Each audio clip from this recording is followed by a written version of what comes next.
नमस्कार. आज आपण मस्त अशी झणझणीत फ्लॉवरची भाजी बघतोय. त्यासाठी मी इथे फ्लॉवर निसून घेतलेली आणि ती 2 पाण्याने स्वच्छ अशी धुवून घेतलेली आहे.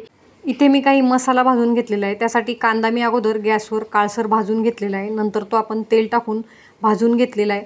त्याचबरोबर मी इथे थोडेसे धने घेतलेले आहेत. लसूणही मी इथे तेल टाकून भाजून घेतलेला आहे. त्याचबरोबर सुकं खोबरं आपल्याला बारीक चिरून घ्यायचं आहे आणि तेल टाकून तेही भाजून घ्यायचं आहे. इथे मी तीळ घेतलेले आहेत. तुमच्याकडे जर तीळ नसतील तर तुम्ही हरभऱ्याची डाळ किंवा मग फुटाणेही घेऊ शकतात. त्याने आपल्या भाजीला छान असा थिकनेस येतो. त्याचबरोबर चवही खूप छान लागते. कढाईमध्ये तेल टाकून ते मी गरम करून घेतलेले. त्यात आपल्याला थोडासा कढीपत्ता टाकून तो चांगला तडतडू द्यायचा आहे. नंतर यात आपल्याला काही मसाले ॲड करायचे, ज्यात मी लाल तिखट, कोथिंबीर मसाला, किचन किंग मसाला, थोडासा गरम मसाला टाकून घेतलेला आहे आणि हे मसाले आपल्याला छान परतून घ्यायचे. थोडीशी मी इथे हळदही टाकून घेतलेली आणि हे मसाले आपल्याला 2 मिनिटांसाठी छान असे परतून घ्यायचे. नंतर यातच मी आपण जो मसाला वाटून घेतलेला आहे तो टाकून घेणार आहे.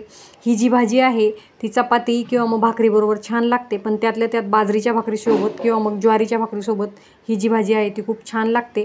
चवीपुरतं आपल्याला यात मीठ टाकून घ्यायचं आहे आणि हा मसाला चांगला तेल सुटेपर्यंत आपल्याला परतून घ्यायचा आहे.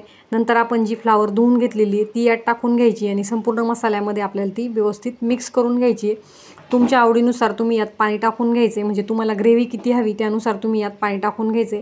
इथे मी 1 तांब्या पाणी टाकून घेणार आहे. मिक्सरच्या भांड्यामध्ये पाणी टाकून तो जो उरलेला मसाला आहे तो यात आपल्याला टाकून घ्यायचा आहे.